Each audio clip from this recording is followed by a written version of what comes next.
taking an unconventional look at stocks, property, bonds, economics, and more. This is the Total Money Management Podcast with Steve Moriarty, Tom Hill, and Jacob Senior.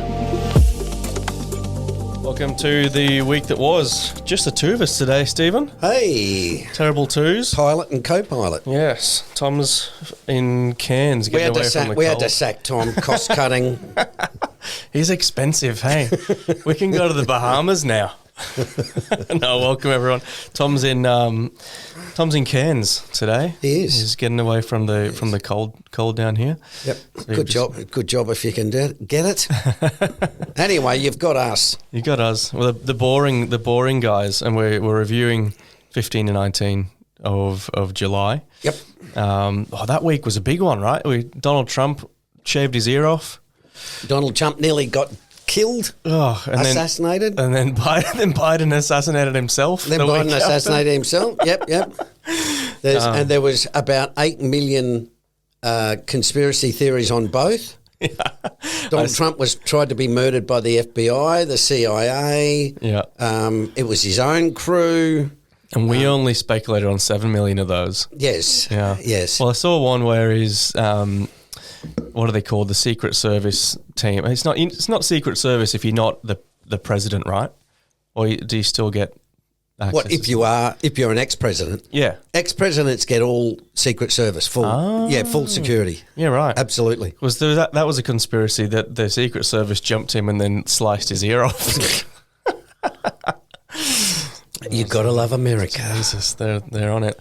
Anyway, Magnificent Seven's super overvaluated as per, and that's actually an interesting one because I think you mentioned in the recent week that was that we might see something similar to, which we can talk about in the next week's podcast in more detail, but we might see something similar to the tech bubble where 2000 economy, like the general stocks, the Russell 2000 and things like that, they might stay relatively okay. Yes, but the tech side of things takes a bit of a dive. A dive. The same as, what you're saying is right. In 2000, what happened was the stock market, particularly the NASDAQ declined 80%, 87% or something, right? But it bifurcated or diverged from the small caps, and that was because in the bubble of 2000, 95 to 2000, it was those big tech stocks that went absolutely gangbusters. And what you've got to remember is if you've got $100 and you want to invest, generally you will go with the market cap, right, weighting. If the big stocks are growing really quickly, that's where more of your money goes. And so what happens is you get this positive momentum where it just keeps feeding itself, right? And in 2000, when the market crashed, it went down 11, 20 and 20 over the next 3 years, but the economy didn't. And the reason why was because generally a lot of the wealthy people were invested in the IT stocks. So in other words, it wasn't the general, Billy working at Walmart saying, "Oh, I've got Nvidia stocks and I'm making a fortune." It was actually just the top 10%. And so when the market fell, it didn't damage the economy that much because it was like wealthy people saying, "Oh, I haven't got 2 billion, now I've got 1.6 billion." Yeah. Right? So it wasn't a direct hit to the economy of I can't buy any more baked beans because, all my Nvidia stocks lost money. It's like fabricated. Fabricated well, numbers. it's just what you have to look at when you look at the stocks and a whole raft of things is you have to look at the distribution. How are things distributed? And that's why the average is no good, right? Because the average is a compilation of all individuals. And what you've got to ask yourself is, and it's the old one of, there's 10 men in a room and they're all billionaires, right? And 9 of them are poor and one's Bill Gates. Well, on average, they've all got billions, right? Yeah. And that's the point. The point is you have to look at it and say, well, hang on, how is it distributed? And what you see is in the US market, stocks are predominantly owned by the wealthy. Because the poor people can't afford to buy stocks, right? And they don't know how to. Well, yeah, and they're just working a job and, trying to earn a living. Yeah. So they don't have excess income. And so when you look at, if you say, the stock market might fall 30 or 40%, what you have to say is, okay, who gets impacted? If it's the wealthy, then they will probably not adjust any of their spending anyway. Like, it doesn't matter, right?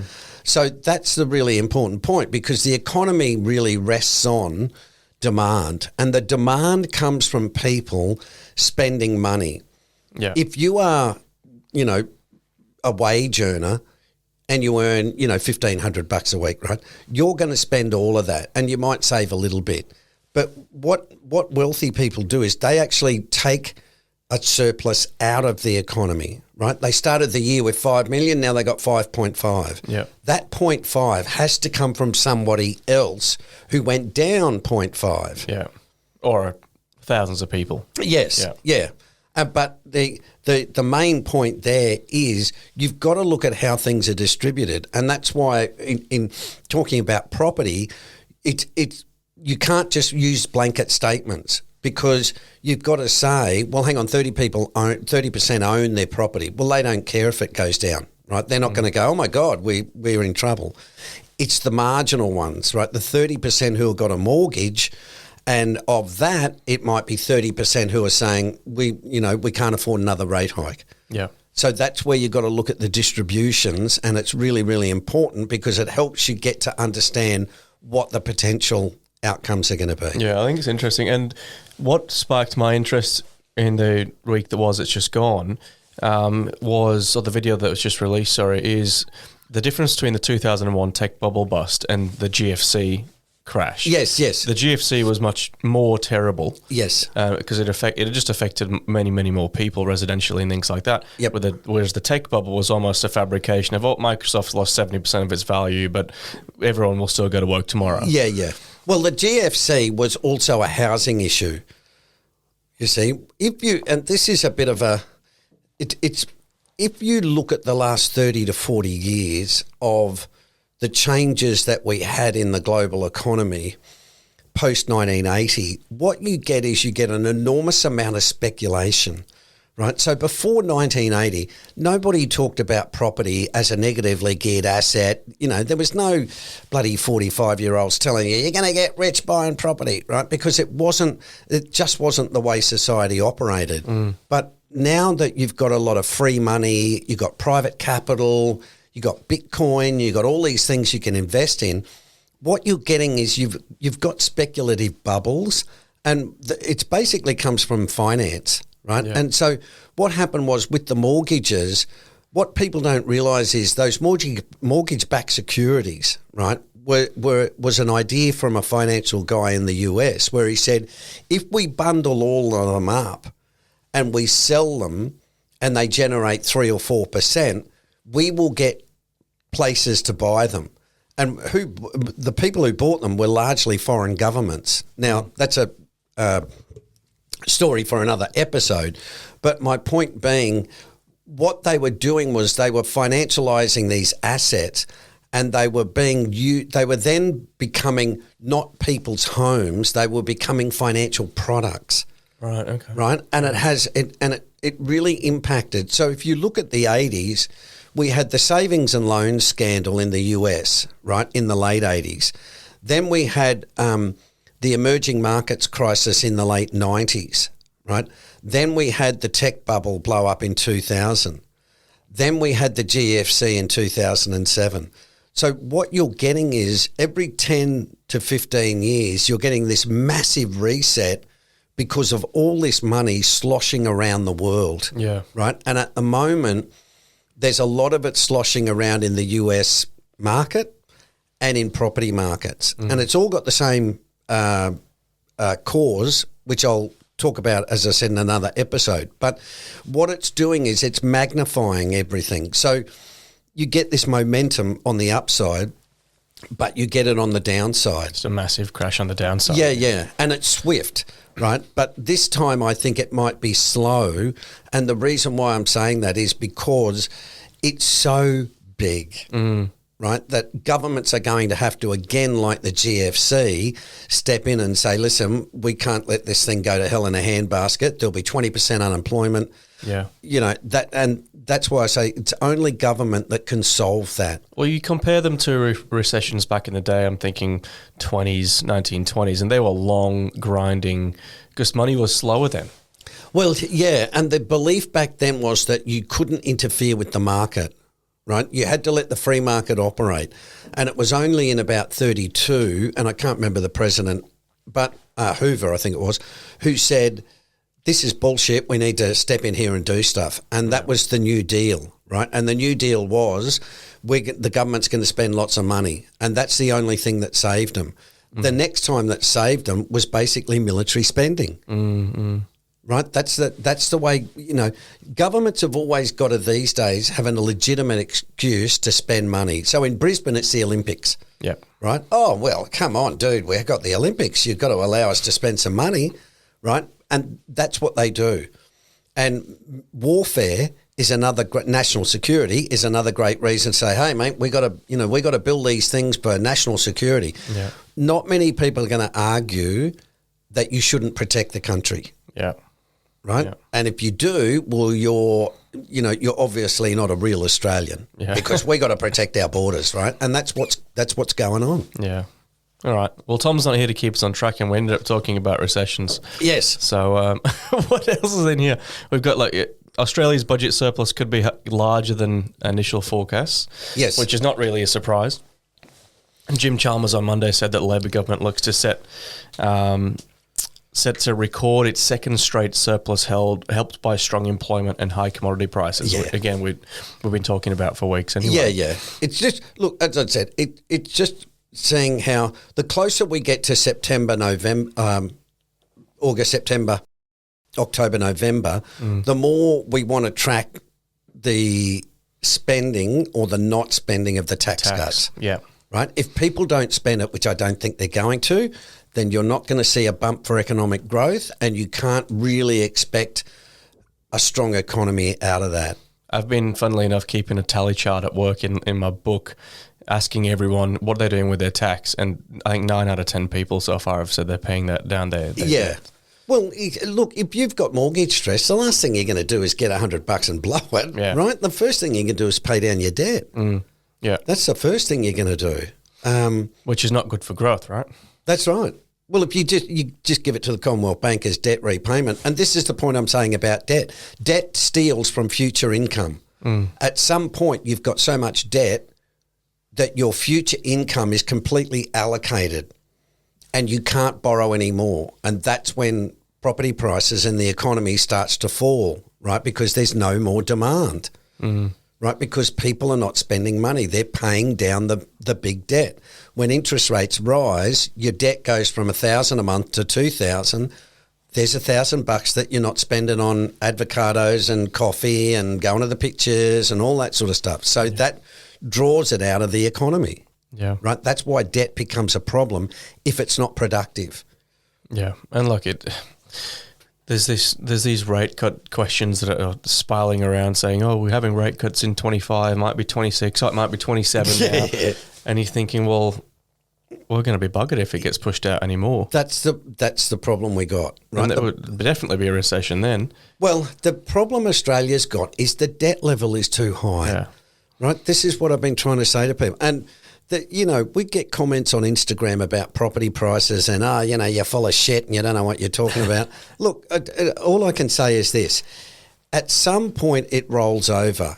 If you don't think it rolls over, by all means, go to the bank and borrow $5 million, because if you think it's not going to roll over, well, there's nothing stopping you from making more money, right? But that's not the way markets work. And it's always around the top where you get people that are most vociferous about, you're full of shit, it's never going to go down. It's like, oh, right, okay. Mm. And I can name you half a dozen people off the top of my head who I know have lost money in property. Yeah. Right? And it's the same with stocks. Oh, Nvidia's not going to go down. Don't be full of shit. It's going to carry on for 10 years. It's like, well, okay, best of luck. That's what history doesn't show. Yeah. And even when people say, based on fundamentals, if you look at it on fundamentals, ratios, property PEs are at about 45. Yeah. Right? There was a paper that you sent through. Yes. Basically saying that we're about 30 to 40% overvalued on property. Absolutely. And if you want numbers and stats, we can post them up there. But it's very telling argument towards why property is super overvalued. We're not just picking on property either. If anyone that says anyone that walks in the room and says, "Oh, let's just put all your money in the S&P 500," we're saying, "Whoa, fella, exactly, just calm down." Yeah, we are stocks, right? It's what we do. So it's about market cycles. It's about just taking a step back, taking a breath, and going, okay, before you get leveraged up to the knees in property, just have a look at how overvalued it is first, and make an educated decision. If you still want to go ahead, amazing. Yeah, it always comes back to valuation, and it's what we're saying about the Magnificent Seven. If you want to buy Nvidia on a PE of 80, by all means, go ahead. Don't let me stop you. But I'm just telling you, buddy, that the way markets work is you may not make money over the long term. Next 6 months, absolutely. I mean, year to date, Nvidia's gone up, what did we say, 200% or something, It right? changes every day, but yeah. You look at that and go, oh, well, in 6 months I could double. Okay, you could, but you could also lose 50% of your money, right? Yep. And this is why we were talking about the tech bubble, right? At the top of the tech bubble, and the bubbles before that, the Nifty 50 bubble, right, the housing bubble prior to the GFC, everybody was just simply extrapolating out the recent stuff, right? And the difficulty, Jacob, with bubbles is you can't see the pin, right? So what's happening is you just think it will go on forever. And the longer it goes on, the longer people think it will go on. But perversely, it's actually the shorter time you have left, right? This is where people get caught. Retail investors go into investing late in the cycle because they then think it's safe. Yeah. And what they don't say is, hang on, that property you bought at a PE of 10 is now on a PE of 40. It's not the same situation. Well, retail, it's like a classic bell curve. Retail investors get in when everyone else is taking the risk. When the smart money's getting out. Yeah. Interestingly enough, on Nvidia, since the July top, it's down 20%. And you haven't heard a word about that. Yeah. Down 20, that's significant. Absolutely. Well, this is why I say everybody who bought that stock at that previous rise is now down 20%. Yeah. Right. And so, again, every asset is owned by somebody. Right. And if you buy, and you see it all the time, recently, you're seeing more and more. I bought this, not I, but this person bought the property at $4.5 million in 2022, and they've now got it on the market for 4.2. And the reason why is because the repayment went from $8,000 a month to 12, and they're going, shit, we can't pay this. Yeah. What's your choices? Well, you can't go to the bank and say, listen, mate, I'm just struggling. Can you, you can, but banks will often say, sorry, buddy, you've got to sell the property. Yeah. Right? And it makes more sense anyway, because what you get to realise is you get a hard lesson in market cycles. Right. Yeah. And you end up going, we don't have a choice. That's why, again, people on Instagram saying, oh, Albo's going to come in and do this, or the Reserve Bank will do that. I'm sorry, they can't ring every property owner and say, listen, mate, we'll subsidise you. You can't do that. Yeah, it's interesting that it's the people basically telling us to get stuffed either don't own a property themselves or they're property gurus. Yeah, who've made lots of money, but they don't understand the cycles. Oh, they're trying to sell their services. So you've got that as well. Yeah.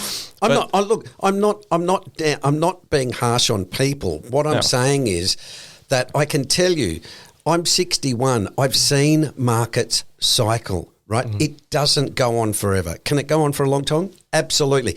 But it doesn't go on forever. And the question is, who, as I said at the start, who owns the assets? How have they been distributed? And another reason why it might be a long, slow decline is because if wealthy people own an asset and it doesn't impact their day-to-day living, they just leave it there. Yeah. Right? If you've got 2 investment properties and you owe money on them, but it's only a small loan to valuation, or you're saying, well, it doesn't matter if they fall in value because I'm not going to change my way of living. Well, it'll just sit there. It may decline slowly in value, but it won't pop the bubble quickly, right? What pops the bubble quickly is the people who say, I got to offload it. I got to offload it and I got to get rid of it. And if I lose $100,000, that's, I haven't got a choice. Yeah. Right. And this is what the leverage cycle shows, right? There's some event catalyzes people that goes, you know what? We can no longer afford this property. Right. And as the value in the street rises, everybody's property in that street rises.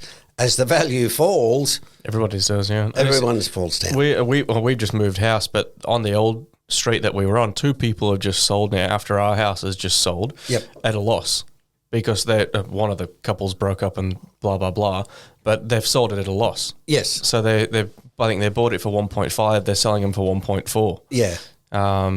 Because they just need to get out. They kind of, and it's the Joneses, I think. It's everyone that has been made asset rich over the last 5 or 10 years that now can't afford their repayments that are having to offload it. Yep. You're seeing more and more of it where it's not, last sale was 2006. What you're seeing now was sold in 2022 for 1.4, on the market for 1.4 or 1.45, which means they're losing money. Yeah. Right. So what I'm saying is like stocks. I bought them on Monday, and I had to sell them on Friday because I figured out that the market was dropping 30%. And I had to get rid of them. Well, like Nvidia bought it early July. Now I'm down 20%, and I'm scared. Yep, exactly. It's going to keep going down. And the stock market's bullshit. Yeah. What's go on? Let's talk about mega cap. So we're just into Monday. Mega cap 8 PE 35.8x is, and actually from next week for listeners, we might have this on video so you can see it on the screen, mind, with an asterisk on it. You need to make sure the tech works. But talk to us about this mega cap, Steve. Well, it's just, again, if you look at the Magnificent Seven, the PE is 35, but individually, I think Nvidia, the Nvidia, now this is price to earnings forward. Yeah. Okay. First question. Oh, okay. Does the forward PE correlate to returns? Answer, no. Right? So what I'm saying is you look at that stat and go, I'm going to completely ignore it because there's no correlation with success. Okay? And that's the first question you always want to ask yourself is, in terms of when you see figures, what does it actually mean that I will make more money? And if I said, well, the forward PE has no correlation to your forward return, your next question is, well, why should I listen to it? Why am I looking at it? Yeah. Well, you shouldn't. Okay, well, that's what, I should ignore it. Yeah. Right? And so that's why I say, when I think Nvidia's on a PE of 78. Something ridiculous like that. Yeah. So when you look at that, you have to say, okay, that return is below, is something like 1 point something percent. Well, look, it could go up 100% the next year, absolutely. But at a PE of 80, it's really, it's more likely to go to 20 than it is to go to 140. Yeah. So it's estimated long-term growth at 50.6% for Nvidia. Yeah. Which what does a double every 2 years puts the market cap at something like? Well, it's already 3 trillion. That's what I mean. You get these figures where people just say, what did it grow last year? 45%. Right, I put it at 50%. Right? Well, that's not the way markets work. Yeah. Right? They work like that for a certain period of time, but no company, the old stuff, trees don't grow to the sky. Right? But people get fooled by, it's gone up 100% this year. Right? And it's like, okay, well, it's probably more likely to go down. Will it go up? It could do, but it's probably going to go down. Yeah. Right? That's the distribution of returns, where, as I said at the start, you've got to look at that distribution and say, what's the range of returns? If you deal me an ace, what's my chances of getting a 2, a 3, a 4, a jack, a king, a queen, right? That's how you work it out. And if you look at the deck and say, well, Steve, there's 10 cards left and I'm sure 6 of them are, picture cards. Yeah. Okay, well, I've got a good chance of getting a 10 jack, queen, king and getting blackjack. Yeah. Okay, then I should bet more.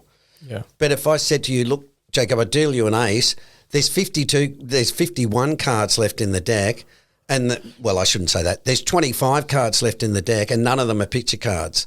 So what you do is you say, well, hang on, I can't get blackjack. I won't bet this, yeah. Or you look at something like Nvidia and go, oh, the picture cards are already out. But Yeah. they're probably already out. There might Yes. be one or two left. Yes. So I might set this round out. It's really painful for investors to do that, particularly if you're young and you haven't experienced a loss, right? Because you get like this cocaine brain, right? You just get this idea where you are definitely missing out, Yeah. right? And your eyeballs are attracted more and more to the things where you read you're missing out. Right, so you're not reading about people who said, "Oh man, I bought Nvidia bloody 3 weeks ago and I'm down 20%." You're ignoring that story because you've already decided that you're missing out. So you're listening to the guys who said, "I bought Nvidia 6 months ago and I'm up 42%." Right, that's what you do because you've already made your decision that you want to buy it. You're just looking for confirmation. Yeah. Right, and that's why I say investing is really tricky because nobody invests to lose money. And so you've already come to the investment table saying, I'm going to make money, Yeah. right? Rather than saying, I'm going to invest money, but I'm not going to lose any. Now I'm going to be a bit conservative. Yeah. Or what's my process going to be? Exactly. All right. We've been pissing off property guys for the last few weeks. Now let's piss off the stock market guys and talk about buy and hold. Yeah, well. Does buy and hold work, Steve? Yeah. Don't get me on that one. But it's just, look, I just look at the evidence, right? And you have to look at your time frame, and I don't have any arguments with that. But we put out our second series on ETFs, coming out soon, looks at basically the probabilities of picking individual stocks, right, over a portfolio of years that gives you winners. Yeah. Right. So in our session on in Well 3 and in the risk hierarchy, what I say to people is, let's say you're 30 years of age, you've got, say, 30 years to invest money, right?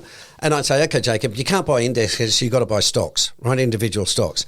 Okay, let's say you buy 10 a year, right, which is not unreasonable, right? That's 300 stocks over the next 30 years. Now, you have to say, okay, how many of those 300 stocks do I expect to be winners to outperform the market?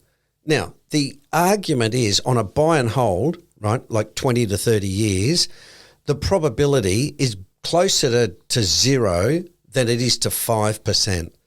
So in other words, you've got really, really slim chance of being Warren Buffett. Yeah. And also buy and hold, the theory is I've got 100 grand now and I'm going to buy something now and never again. Whereas most people actually dollar cost average into it over their life anyway. Yeah. And that's why I argue, well, if you dollar cost average, it's a lazy way of doing it because, again, why would you buy something if it's really expensive?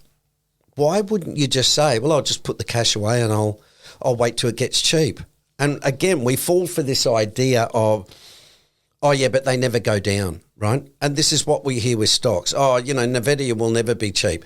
Oh, property will never be cheap. Well, I'm sorry, you don't understand market cycles, right? That's not the way things work. They go bottom left to top right on a chart, but you're only in 20 years of that, 100-year chart. So you've got to look at the 20-year returns. Yeah. And they vary between bugger all and, 16%. Yeah. Well, the next question is, well, how do I get the 16%? Wait for it to be really cheap. Yeah, that's right. Anyway. No, that's important, I think, because this is what we get questions we get every day of, I'm going to invest now and I won't touch it for 40 years. Yeah. I'm like, okay, well, what are you going to do in the meantime? Well, the other thing is too, looking at the comments we're getting on Instagram and stuff, the thing that is a little bit annoying is everyone's talking about the latest cycle, right? And we don't teach you latest cycle. We teach you about market history and knowledge from all the cycles. So for argument's sake, as I say, people talk about property and blah, blah, blah. And I say, okay, what about the Melbourne land boom from 1890 where it lost money for 60 years? Yeah. Right. Nobody wants to talk about that. But I can tell you they sure as shit wanted to talk about it in 1910 because they were down 30%, right? And that's why I'm saying everybody thinks that this time is different. And a lot of young investors get caught because they haven't had other cycles. Yeah. Right? All they've seen is Sydney property from 2000's gone gangbusters. You guys don't know what you're talking about. These guys are talking about things in the 1800s. What idiots. Yes. Yeah. You need to take the whole thing and go, okay, what do we learn from history? Yeah. Well, it's like I say, it's like winning 2 blackjack hands and going, you guys are full of shit. This is easy, right? You just bet lots of money and you get it back. That's not the way it works, right? But when you're in, that's why I say, when you're in that frame of mind, it's really hard to say, Jacob, listen, mate, there's been other countries that have had property bubbles and they've never stopped them bursting. So how is Albo going to stop the property bubble bursting? And people say, he's going to just let immigrants flood the country. No, he won't, because I can tell you what will happen. Albo will be out on his ass and it'll be Peter Dutton in. Yeah. Right? And they'll stop immigration. Or, what I'm saying is there are mechanisms that the property bubble won't go on forever. Right? Exactly. Like stock bubbles, they don't go on forever. Like Bitcoin, right? Like all of the bubbles, they don't go on forever. It's just a matter of when does it stop? I don't know. But all I can say to you is the yield is 1% and you stand a good chance of losing a lot of money. Yeah. All right. Thursday, Biden's got COVID. So we probably won't spend much time on that. No.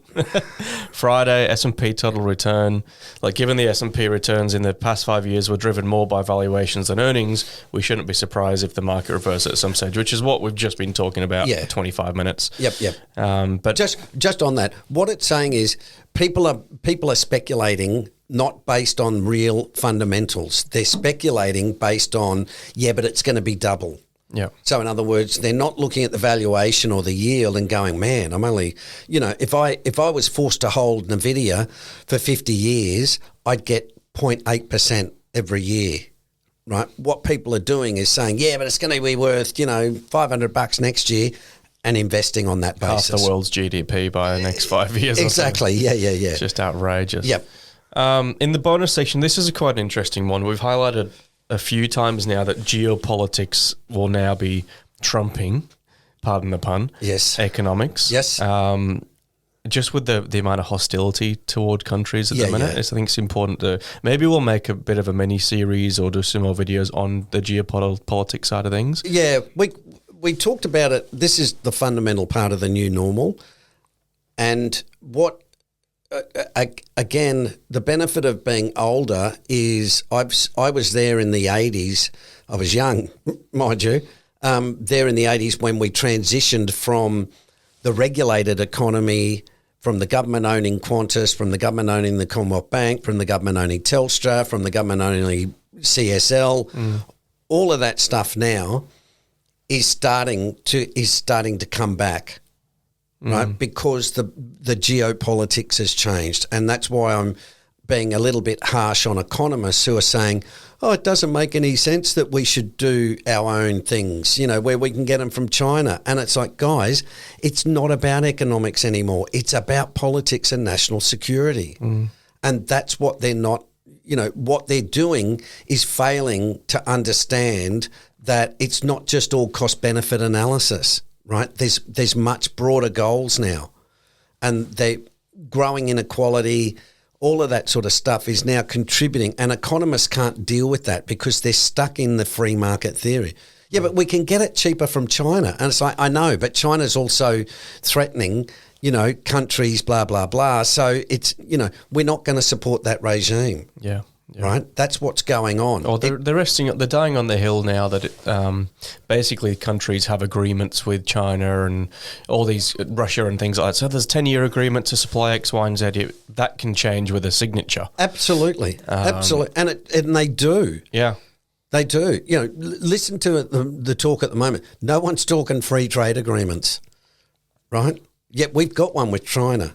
Yeah. Right? Now, the Chinese are now punishing Europe for putting tariffs on the EVs. So the China said, oh, well, we're going to do a pork investigation. Now, this is late July, but the Chinese today were at the WTO saying they want to look at the Americans' Inflation Reduction Act for the subsidies, right? So what I'm saying is that's a response because the Americans said we're going to put tariffs on your steel and on your EVs, right? All we've got now is tit for tat, right? Now, you have to say, okay, what breaks that? I don't know what breaks it, but it sure as shit ain't Russia, war, China, you have the Middle East. Government. Absolutely. It's now we're on a new trajectory and it plays to local politics now in China and in the US and in Russia to say foreigners are bad people. Right? We can't trust the Americans anymore, right? And the Americans are saying the Chinese are hostile and the Russians are saying the Europeans, want to take over Russia. No one's going to wake up tomorrow and go, you know what, come on, guys, let's just get in a room and talk about it. It's over, right? Yeah. And that's why I say economics is not going to make any sense because we're not dealing with economics. We're dealing with politics. And politics by its very nature is about power, which is not about making sense. It's about power. Getting one up, yeah. Absolutely.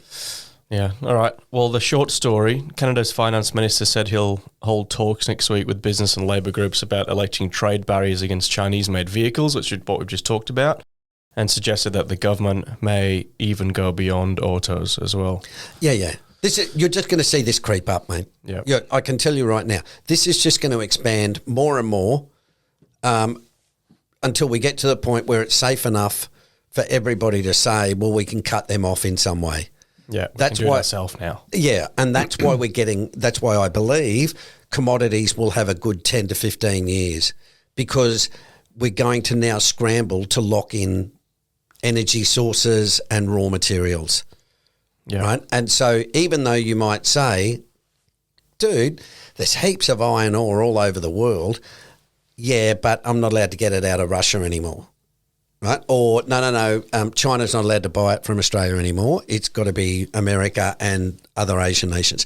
That changes the dynamic between supply and demand, right? Because what you're doing is saying we're not allowed to buy from them anymore, so therefore that supply is not available. So now you've got to adjust it by going, well, we only can get it from this country and it's more expensive. Yeah, but we can get it off China. It's really cheap. No, we're not allowed to buy from China anymore. Oh, right, okay. Or you can, but there's a 90% markup on it because that's exactly right. So it's even look. I can see this going on in China right now. The Chinese are basically tapping companies saying don't buy any American products. Right? You can see it in also with Japanese products. Right? The Chinese are simply saying just don't buy any more of those products. Yeah. Right? And they have to because they have to, right? They have to. All right, we might end on the chart of the week, which is a quick one, but it's an oldie but a goodie. Most people go into investing and say, 99% psychology, and you just got to be positive and all this kind of stuff. I won't call it garbage, but because there are a few fundamental things with an investor psychology that allow you to have an edge, which is what we're saying is it is 99% about the 99% about the process, Absolutely. 99% about having an edge, having a strategy, understanding what you can do differently to the general population, because most people do lose in investing. Yep. And it's like being a card player. If you know how to read a deck almost, and you know what's come out, and you know what hand you need to play, yes, you can keep playing that hand, and even if you win 51% of the time, over the long term puts you ahead. So understanding a few key psychological factors about yourself and what your personality is like, and then building a process and a strategy, it is 99% about having that edge and having that strategy, which is it's just a pie chart of 1% psychological factors, 99% edge. Yeah. It's just if you have an edge, most people will tell you is in the process. If you work out how markets work, you work out the mathematics works, then you can develop an edge. You can get out of bed every day with a growth mindset and it doesn't mean shit. Yeah. Right? Because just because you get out of bed and go, hey, I'm positive, I'm going to stay positive. I mean, you don't go into investing going, oh, man, I'm probably going to lose heaps of money, right? Everyone goes in with a, quote, growth mindset, right? And this is, again, a lot of this guru stuff of, you've got to have a growth mindset. You've got to be positive. You've got to be this. No, you've got to develop a bloody edge. Yeah. And that comes from serious study and understanding how it works, yeah. right? Not getting out of bed and going, I'm going to be the next Elon Musk. It's like, okay, best of luck, but, it's probably not going to happen. Where the psychological factor comes in for me is because I'll talk about cryptocurrency because every day I'm trading that backwards and forwards, is getting up at 9 o'clock, looking at the charts or looking at what's happening and going, I don't want to fucking buy anything here. Yes. But I'm going to because my strategy says I need to. That's the psychological side of it. That's the edge too, because if it falls, that's the best time to buy. Yeah. Pardon the F-bomb for the end of it. Right. All right, we might leave it there. Guys, if you want to have access to the week that was document what we read from every week, again, go to the website. It's literally called The Week That Was. It's free and you'll get it in your inbox every week. Also, our ETF beginners course is still free on the website, so head there and download that. And as always, follow the socials, Instagram, TikTok, Facebook, and give us some feedback. All right, thanks, Steve. Cheers, mate. Bye. See you next week. Stay up to date on our socials. Just search for Total Money Management on Instagram and TikTok. For your free investor personality assessment, go to totalmoneymanagement.com.au. And as always, remember, we don't provide financial advice.